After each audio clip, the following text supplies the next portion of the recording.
This is Lis Nielsen, artist in the woods. I thank you for joining me today. I am painting in plein air out my back window looking onto the forest, trees, and I'm really excited to do this scene. It is a study in greens.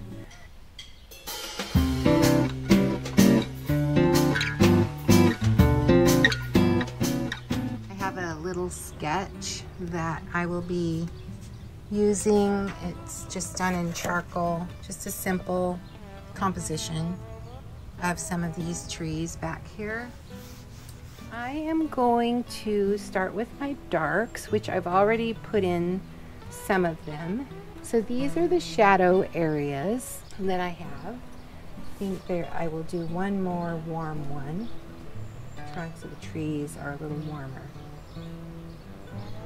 So this shadow is going to go around in here. It connects up with one that goes down the hill here and becomes cooler. This one here has a little warmer part to it. Back, and then up here it's cooler and darker. Into these there is a shadow in here that actually is a little lighter in tone. I want to make sure I'm thinning it, so I'm using the thinner that I have out to the side. So I'm looking at this beautiful tree in here that the way the shadow changes as it moves around in the tree. So I'm not just painting all one type of shadow. Some of them are cool, some of them are warmer, some of them are darker and lighter shadows. So there's variation in there in the shadows. This actually goes out this way, so a lot of the foliage is also in shadow. And then there's a tree that goes up here, and it is very similar. It's not too far away from this other one, and I'm going to bring it out of the painting up here with its foliage. So this goes out this way. Just want to get the character of the tree, and it is in front of this tree. And then I have a pine tree. Pines are a little reddish, dark and reddish in tone, and cooler in their greens. It's a shorter pine.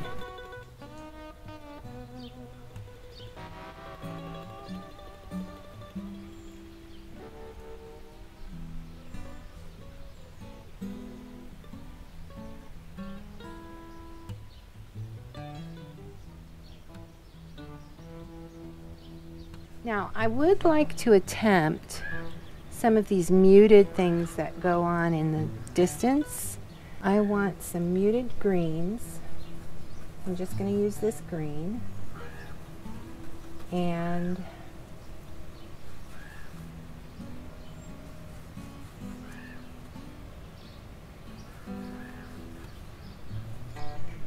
get some white there, and I'm not going to paint very heavily on those.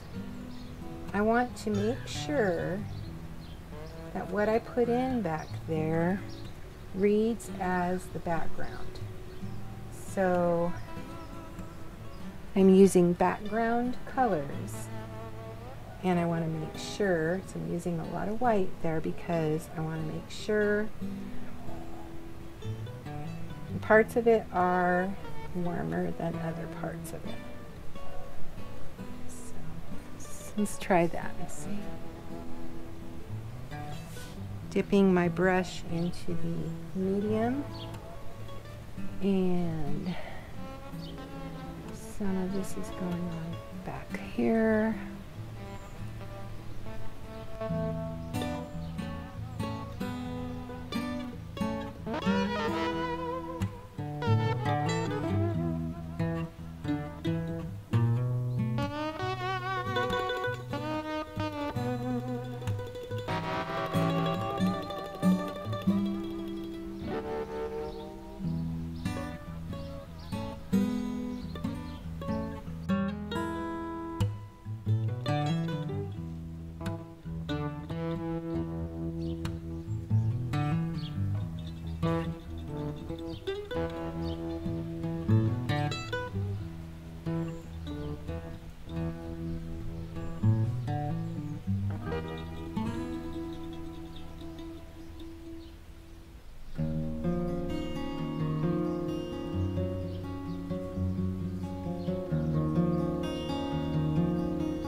got some cadmium yellow medium now.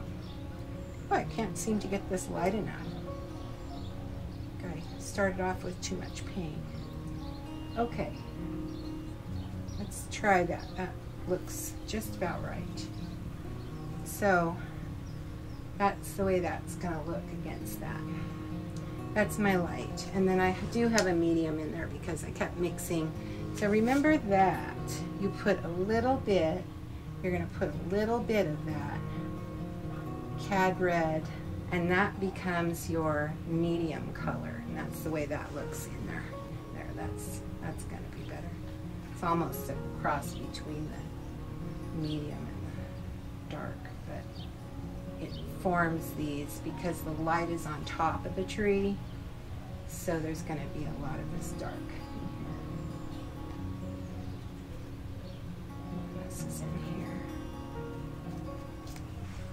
Going outward now from there and getting a little bit lighter in tone, and on the very tips is where we'll get those light highlights.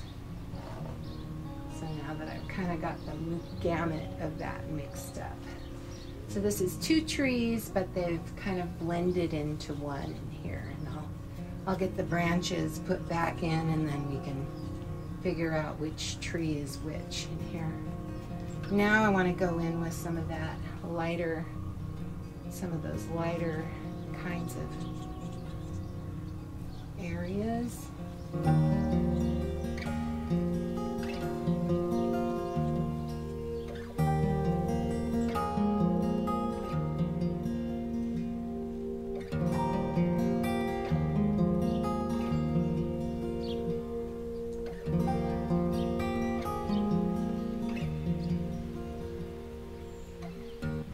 The light is shining through this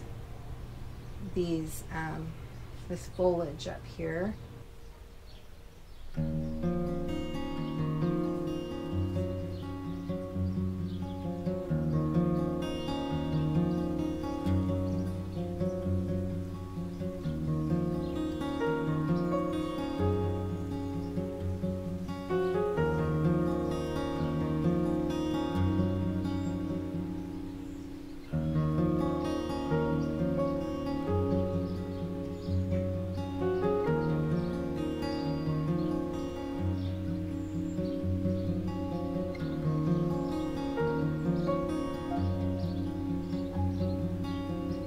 I love the mix of greens that we see in the forest.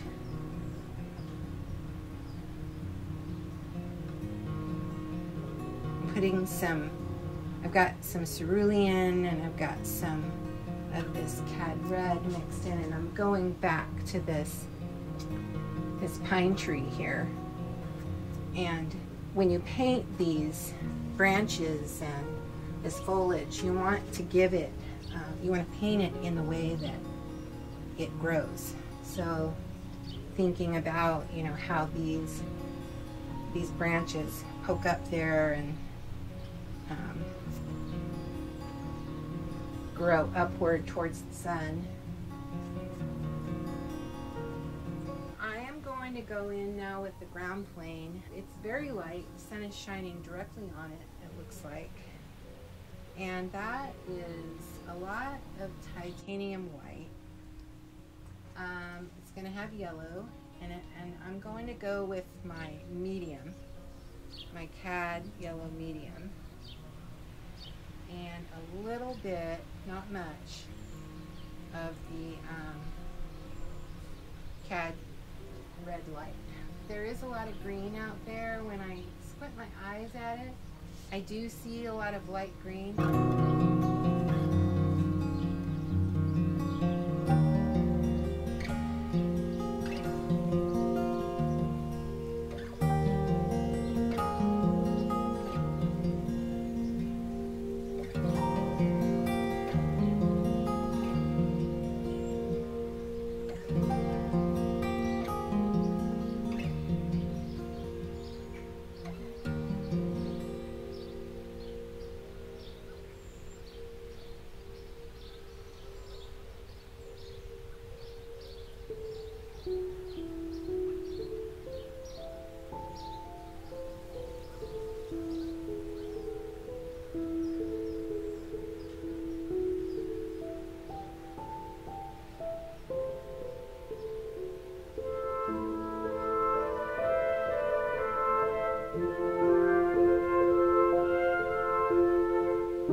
Is it dark? Is it medium?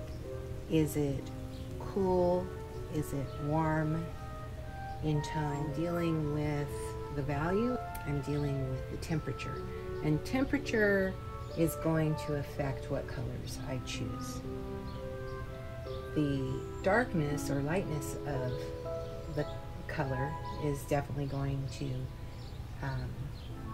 we're going to be looking at different quantities of color. I'll start with white if I'm going to make that very, very light yellow. I'll mix in some lemon, cad lemon, because that is my lightest yellow I have on the palette. It's also a very clean yellow. It doesn't have many other things mixed into it. And then I decide, well, that's yellow, that's not a green. I decide which blue I want to take. This is my ultramarine blue, so that will be more of a cool yellow, light yellow. That's my cool light yellow. If I add a little bit, if I decide, well, that's too cool, I can add a little bit of the cad medium in there, and then that's going to right away warm it up. You see how that happened. And if that's still not warm enough, but I want to stay with the light, I might get just a touch, a tiny bit of the cad red light, and mix that into it. Now that's a very warm greenish yellow. And I decide, well, that doesn't have enough blue in it. So then I can add either the cooler blue, or I can go with the warm. Some of my cad lemon, and that's a very, very light yellow, very cool, very light yellow. I'm going to stay away from that cerulean because it was too strong, but what I could do is I could grab a tiny bit of that mixture that has the cerulean in it if I want to choose that warmer blue. Then look what happens if I take a tiny bit of the trees. You can see where I started with my dark, and then I went in with my medium green. But I worked really hard at that to make sure it was light enough. And then I went in with the highlight. The highlight always comes at the end. Now for this green here, I've been borrowing this area here to mix with, but let's just use this area here. What I want to do then is I want to have a lot of that ultramarine blue in that, and then I'll grab some of my cooler yellow, which is my cad lemon, and that right there is a very nice dark green, and you can see up here it's very close. That was just ultramarine and some of the cad lemon. Now in this mixture, what was underneath it, we had a little white and we had some other things going on, but for the most part there were these two colors here. So this is my ultramarine blue, this is my cerulean blue, and there is a cerulean hue and there's a cerulean regular blue. I'm not sure what this one is. I had some of both, so you'll have to experiment with those. For my medium green, so you can see I was working mostly with these. This is my medium green and dark green area here for my warmer greens. And in this, with this, what I had going on, I'll just borrow this space right here. I had, for my medium green, I would probably start with that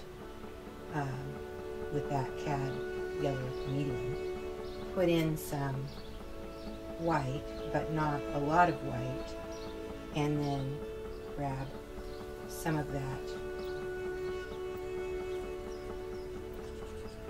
So that right there is a pretty good medium green. Yep, that's what it is. And then if it needs to be even warmer still, I can get some of that cad red white, and that makes it a warmer medium green. And if it just needs to go a hint darker, then I would get some more ultramarine blue. This is my area of my green, which is Viridian. Viridian isn't really not the best color for these greens. I use Viridian in a multitude of ways, but I like to mix my greens without using the Viridian, unless I need a very a green that really pops, and then I might mix with my Viridian, which is, by the way, very dry. See, that's Viridian right there. It's not a really, it's actually a transparent color, and you can see that right there. And alizarin is also transparent. Let's just mix Viridian and alizarin together and see what happens here.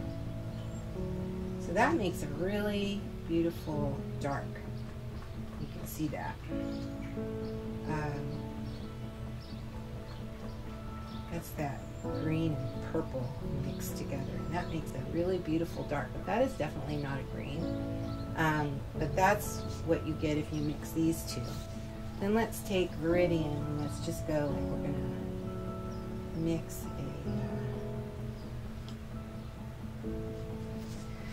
that wasn't enough to play with. Okay.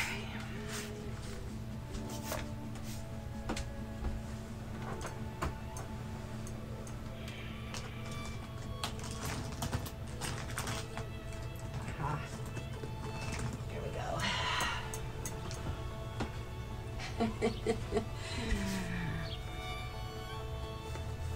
I wanted to show you how I would mix a really nice green. I'm going to work on this green that's up in the tree. Let's see if I can use Viridian and get there. There's a really light green coming through. I am going to need a lot of white. I may not be able to get to the white. This. And there is white down in the blue already. Let's see what we can do.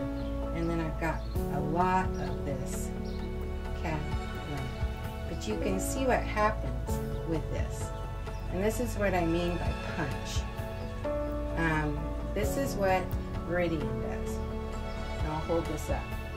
There's a lot of punch into this, but it is close to some of these. It's a little bit different, and then if I wanted to make it a little cooler, I could just, lighter, I would add some more white into that. And then if that needs a little bit of warmth to it, then I can go in and grab some of either this or go with a little bit of red. So there's a pretty good green, and it matches some of these other greens. So there I just use Viridian rather than using the blues. Remember our primary colors are yellow, red, and blue. Green is a secondary color. And so if we mix the yellow and the blue together, we get green. If we mix the blue and the red together, we get purple. I'm just going to call my alizarin the purple. If we mix the yellow and the red together, we get orange, which I don't have on my palette. I rarely have orange, but if you were to buy orange, which is a nice color to work with, then you would get cad orange. But you can mix orange pretty easily with your red and yellow. But then you can mix a secondary color and a primary color. So if I mix this green together with the yellow, I'm going to get a yellow-green. So if you mix a secondary color of purple with blue, then I'm going to get a more of a violet, or a what would be in between there, probably a violet. So you need to think about how you would mix those colors. And that is, when I'm mixing my greens, I just keep mixing until I get it. And that is from spending a lot of time working in plein air. So I'm not really going through it in a conscious, cognitive way where I'm thinking of the color names and things like that. I just keep mixing, and it's become more kind of an automatic activity that I don't really need to think about. I'm not thinking so much about it, but I know if I have to, I'm bending colors. So if I want to bend this color to be more like this color, then I'm going to add some red to it to make it a warmer, darker, deeper color. So that's how we do the greens. Remember that how this mixed with this. Now let's take some of this one. This is that beautiful green I just mixed. And let's put it off here to the side. Let me make sure that you can see that. Yes. Now, if I take that color, that beautiful green, and I just take a little bit of the alizarin and I mix that into it, look how beautiful that is. That's a nice grayish green then. So you can really have a lot of fun mixing these greens and trying to get, do I see this out here anywhere? Maybe in some of the grasses, a little bit in the grasses possibly. So that's the way you mix your greens. So look down here. This is almost like that down in here. And so experiment mixing these colors together and getting those greens, or maybe you're working on reds, figuring out reds or blues. When I mixed this in here, I knew that I was going to need to make some muted greens far away, I'm seeing some gray greens. So, and they're more on the darker side. So let me do that really quickly before I stop here. I would probably mix it into here, but just for you to see how I would go about that. To get a grayish green faraway trees, I know it's got to be muted, and that's what's going on in here. I still need to develop that a little bit, but I'm going to grab some white, and I'm going to mix the white into it, but we're not done yet. That's not my grayish green. Now I'm going to take a little bit of I'm looking at it thinking it's a little warm in tone, even though I know it's got cool in it, but I know it needs a red in there to make that grayish green. We get a little more of that, and it actually needs a little more of the blue in it. I'm staying away from this one. This one's going to give it too much punch. I'm going to grab a little bit of blue, and we're just doing this in small increments when we're changing this color. Look at that. That's pretty close. It could go a little cooler yet, and that's the way we do it.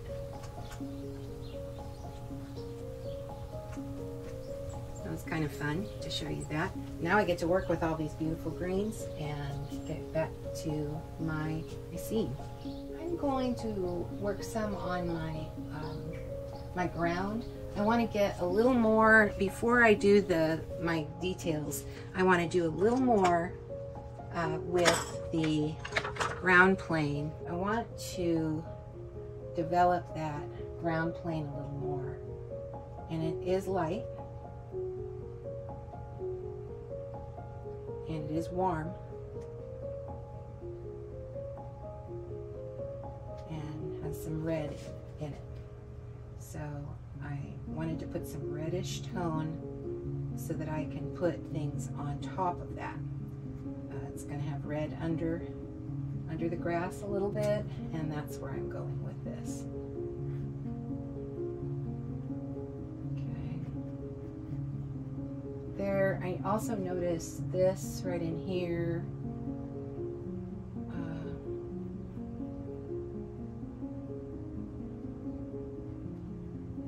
Needed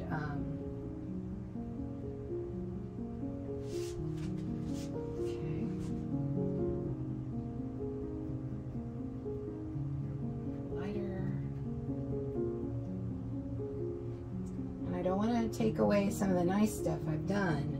So you have to be careful with this. As the red gets further away, as it goes up on top, it will get cooler. So now I've taken some of that alizarin and put some blue into that, and I'll put that kind of up on top. What I noticed too was that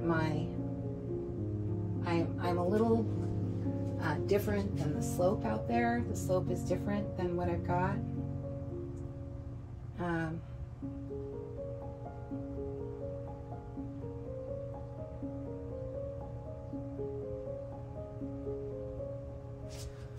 right, got a lot of paint on my brush right now. And I need some lighter areas, so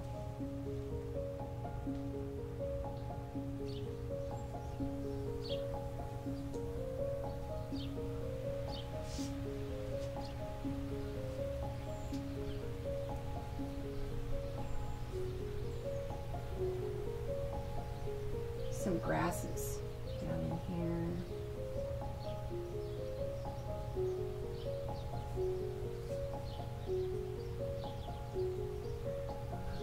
Still got some light that goes down through here.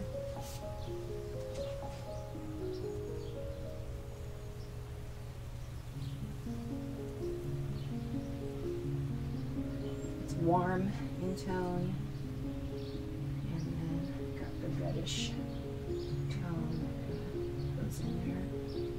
Some of this, and down in the shadows you'll see this warmer tone happening. Grasses. It does things occasionally feel a little out of control, and I know that bothers some people. I try to interpret some of the comments I get, and I think that for some people they're very precise in what they do, very controlled. There needs to be a certain level of relaxation with this, not being completely in control with everything. So you need to think about that, the way you're holding the brush, your hand, and we've got a lot of this really natural growth in here. So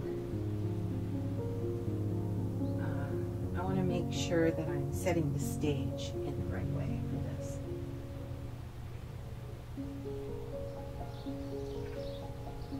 And I have some red underneath the green, these beautiful greens that come down through here on this hill. Some of them in front of the trunks of the trees. The light has changed, and I'll decide if I want to keep some of these shadows I have in here the way they are. So now you'll see, I was talking about being a little out of control, but then very quickly I can just mix up some of that trunk color there and put that back in the way it needs to go. So you don't really lose it all together. You know where you need to put it back in. There's some little shadows that come down there.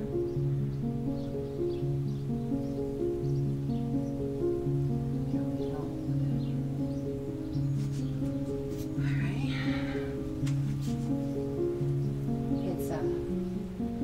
It's a nice, and then you'll see other,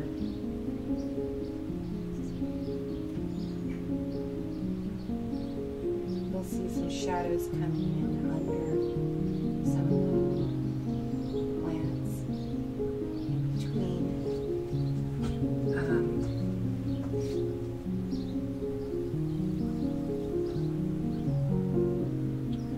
There's this really pretty thing that's happening here with some of these.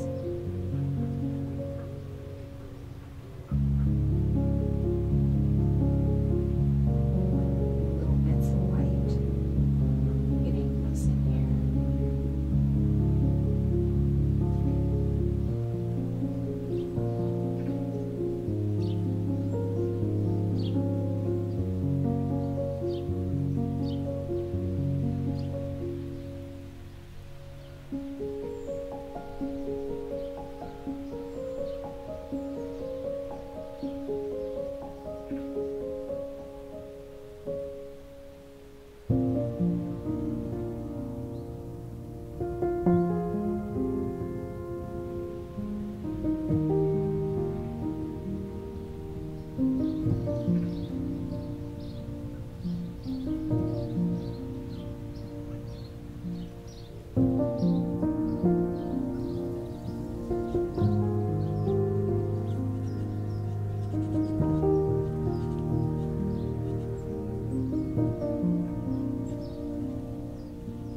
know what that is? That's something that's going to disappear because it's not working. So, getting a evergreen plant or something.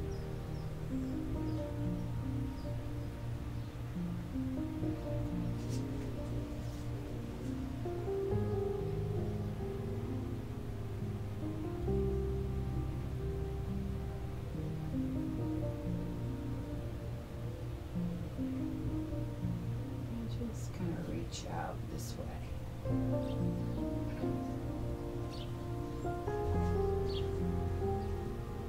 I don't need to put a lot of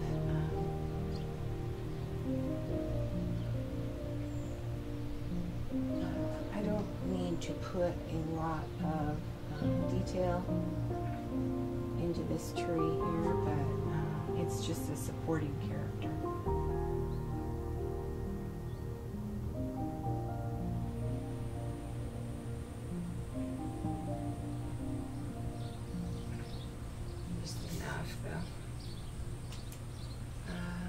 Yeah, you know, I didn't want to finish this painting, and I'm not going to, but I think I've gotten enough on there for you to see how those greens mix.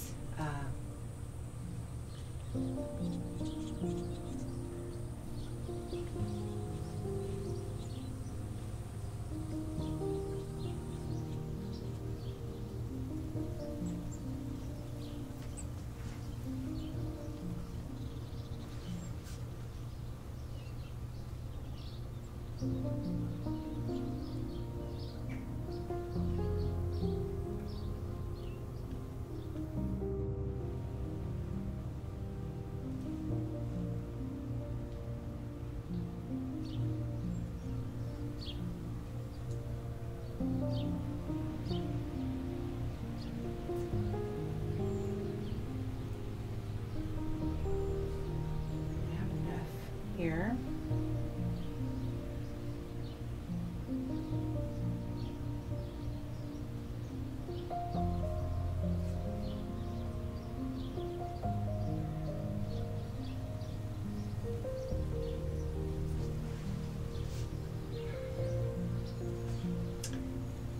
This tree here, something I noticed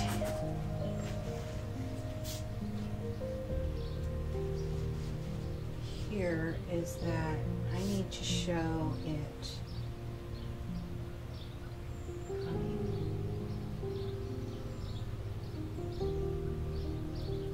up through here.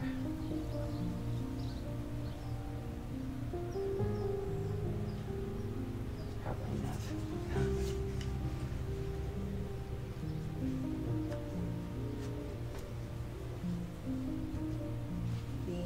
Need to be, I'm going to grab that little brush now and show you. So I have these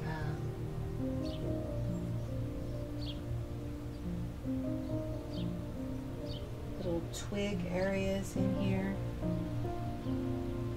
and they're catching light as they pop up there. But you really want this to look authentic. You know, there are all these beautiful little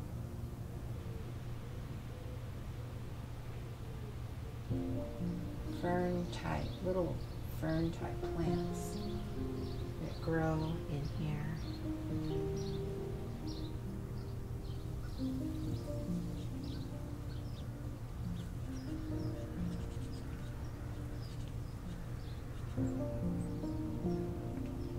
That's the forest floor. You know, that's what it looks like in real life, so we need to try to replicate that.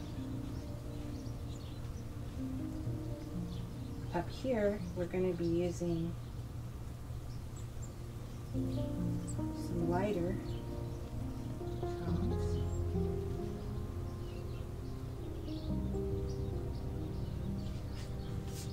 borrow some of that that beautiful meridian for some of those that need to pop a little more.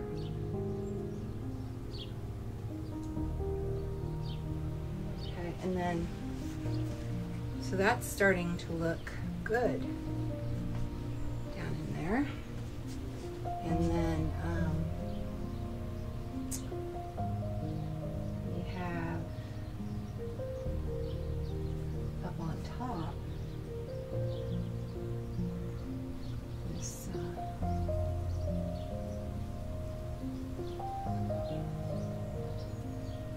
very delicate.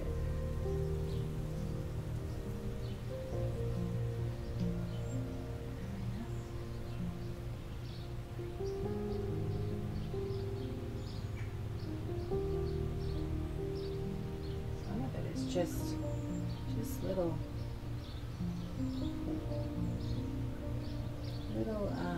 heads of grasses that stand up there. If you've never seen any of Richard Schmidt's videos, you've got to see one sometime. He does these kinds of things so beautifully.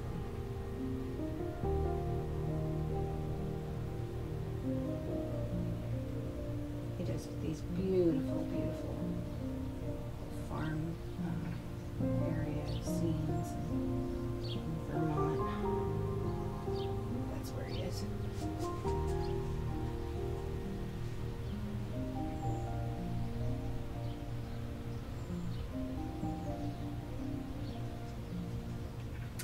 Yeah, that's starting to take life now.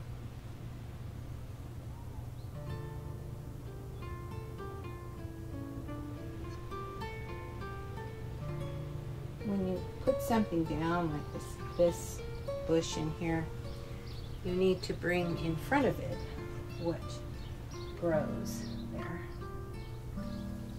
We got these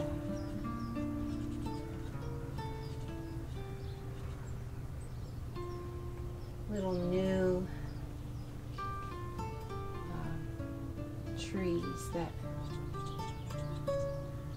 also are coming up from the ground everywhere.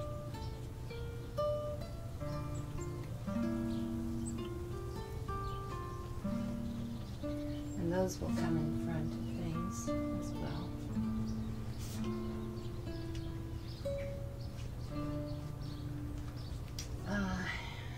I want to make sure I've developed these. There's a gray side to, see, that was that cerulean. I might take cerulean off my palette altogether. It's kind of bothering me the way it's acting. It's too strong.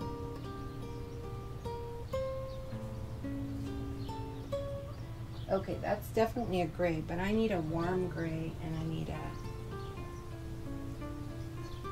a light. So you've been wrong, the wrong color to use for it. There we go. That might not be light enough because I want the side of the tree. That might be too light. We'll see, it might work in some areas. So let's see, it's gonna hit here. It is close to finish. A good study in greens, very natural and wild, and a fun one to do.